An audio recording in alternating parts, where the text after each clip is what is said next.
So, at the end of August 2025, after over a year of living in Bavaria, I finally saw Munich. Yep, it took me that long because despite appearances, I'm really not traveling 24/7. Take it as proof that YouTube life can be glamorized, especially if you get somebody less honest about it. But you're probably wondering, after seeing the thumbnail, what this has to do with Egypt and where it came from. Well, because there's a museum in Munich where you can see Egyptian artifacts, and in there you can see this fragment of a statuette which really did inspire this whole video. Because this little statuette is part of this question of where Egypt came from. And its origins lie in the fuzzy area between history and prehistory, myth and fact, and between chaos and balance. This is the Scorpion King. Hi everyone, this is Travels with an Archaeologist. I'm the archaeologist, now let's get into the travels. So your first thought before I cut to the introduction was probably, wait, you mean that wasn't just an excuse to get The Rock's shirtless acting career started? Well, no, it was, okay, actually yes, that movie was, but no, the Scorpion King was a real person who lived at the very edge of prehistory, although archaeologists call him King Scorpion probably to distance our research from those movies. And who he was is part of Egypt's origin story.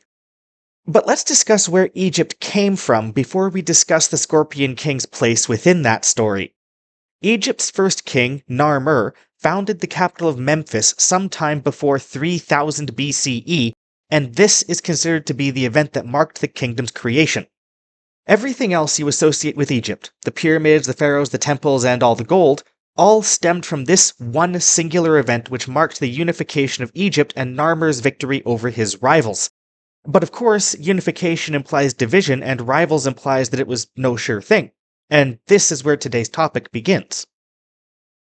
The Scorpion King comes from before this formation, called by academics Dynasty 0 or the Predynastic era. Now, the number of kings in Dynasty 0 are pretty hotly debated, as are their identities, their lifespans, and which territory they actually ruled over. Some sources will try to make one king a successor of the other, some will say they were all contemporary rivals, some say one king was actually the same as the other, and some mix the two. But the fact is, with information this scant, we just don't have a clear picture of it. This was before writing. Well, sort of. Writing was actually being developed around this time. Earlier Egyptian engravings see pictographs and symbols taken as early hieroglyphs. While complete sentences would not appear in writing until the Second Dynasty, making historical records until then pretty much impossible, these symbols could still be read as evidence for an individual's existence. For example, what is possibly the earliest recorded name in history comes from these centuries leading up to the unification, King iry-hor, who is believed to have lived around 3250 to 3100 BCE. Though again, recall that we don't know a lot for certain. But it's not always as straightforward as reading symbols, as we see with King Ka, another supposed ruler from this period. His name is disputed because he used arms, and these can be interpreted two different ways depending on which way they're flipped, leading some to just call him King Arms. King Ka, the more commonly used moniker, comes from the second symbol, the Ka. Sometimes he's given the title Sekhen. Various Dynasty 0 kings are identified from fragments, and most of them have only a single piece of evidence proving their existence, including the mysterious King Crocodile, whose one and only artifact was found near Tarkhan. The Scorpion King, especially Scorpion II, is one of the rare exceptions, where we have around 20 pieces of evidence attesting to his existence. This is why modern scholarship can distinguish between Scorpion I and Scorpion II, or at least they think they can. See, there's at least as many theories as there are papers on this topic. Some say that King Scorpion is another name for Narmer, others say he was a predecessor, or a rival, or a predecessor's rival. Name a theory as to how this pre-dynastic era is supposed to work, and odds are good there's a paper on it. So you might be wondering how Scorpion can be the same as Narmer. This is because, although every king of later dynasties except one used a Horus name, this wasn't the only name they used. Most kings of Egypt actually had 5 names, and they didn't sound the same as each other. For example, here's Ramses the Great's 5 names transliterated. This is all the same individual, but you wouldn't know it looking at the hieroglyphs. Now these 5 names took a bit of time to develop, and fewer were used in earlier phases, but we don't have a clear picture of how many names, or which names, were all being used in the pre-dynastic period. so ideas that any of these kings could be Narmer aren't really coming out of nowhere. But equally, they can't all be Narmer either. Figuring out where these kings ruled proves to be even more challenging.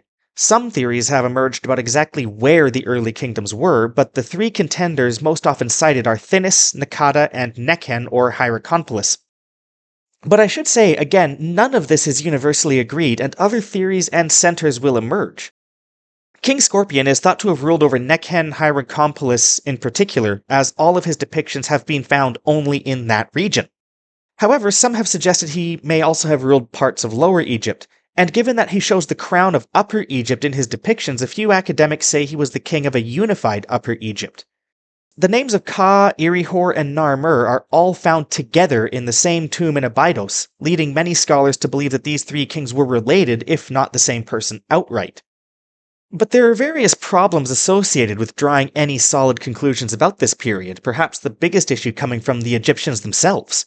Later Egyptian records suggest a unification of two kingdoms, Upper and Lower Egypt, and neither of them fit within these supposed borders of the pre-dynastic kingdoms. Narmer's time did not have any complete records, and this famous palette actually says remarkably little, but from symbology it's pretty clear he was ruler of the two lands as well. And when I say later Egyptians tell us this, I mean a lot later. The most complete record comes from Manetho, a Greek writing in the Ptolemaic period at the sunset of the kingdom. Even then, his record is lost, we only know it from later Roman writers who copied him. But most Egyptian records that do speak of their history, mostly but not exclusively from the New Kingdom and late period, they all say roughly the same thing, that the very last king of this pre-dynastic era unified Upper and Lower Egypt. Records are scant as to how he did this or what Egypt looked like before he did so. It's also a little disputed whether the founder of Egypt, according to Manetho, King Menes, was indeed the same person as Narmer, but most academics seem to find the connection convincing, or at least we go along with it. This is because Menes seems to be only a name used in Greek. Anyway, sorry, quick aside here, most of our modern names for Egypt actually come from Greek, in fact, and the ancient Egyptians called their lands and cities something else. The name Egypt itself is Greek, along with Memphis, Thebes, and the Nile, so don't be surprised if the names don't match all too closely. And of course, there's always the theory that how we understand the first dynasty as a result of this is not the truth of the matter. No real written records exist until over a century away from unification, and even then there isn't a lot of talk about history. It might even be that Narmer's son, Hor-Aha, was the first ruler of a truly unified Egypt, and some push it even as far as Kasekemwi, although he's counted as the last king of the second dynasty. In short, it's all muddled, and thinking of this period as a clean break from the past is probably just as wrong as those who imagine a smooth transition. But however it happened, someone, usually identified as Narmer, built the capital of Memphis on the land between the two kingdoms, unified the two crowns, like so, and created the first dynasty. And this balancing act that the first capital symbolized, on the border of the two lands, was vital to all those who came after. The concept of ma'at, or balance, was the power behind kingship, the red land and the black land, the light and the dark, life and death, and, most importantly, order and chaos. That we see the king's role in later periods is to keep order, or ma'at, is telling. And it is why Egyptian works remain steady and consistent throughout millennia. The practice of doing art, writing, and religion remained steady and remarkably unchanged for pretty close to 3,000 years, just because change was a deviance from order and an invitation for chaos. And that attitude was linked to these ancestral memories, harkening back to this chaotic pre-dynastic period, one marked with the division and the insecurity that came with warfare. It was a time of legend before records, allowing for exaggeration and myth-making in later centuries for kings to later prop up their own role. And from before 3000 until 30 BCE, this concept led one of the world's most powerful kingdoms. It invented the concept of a unified state and centralized rule, and shaped our early history. And this man, this statuette, this Scorpion King, he was at the start of it all, the first chapter in a very, very long legacy. Anyway, that's all I have to say on the formation period of Egypt for today. Thanks for making it to the end of the video. Please like the video and subscribe to the channel, and if you would like to support me further, I do have a Patreon, and until next time, I'm the Archaeologist, and this has been The Travels.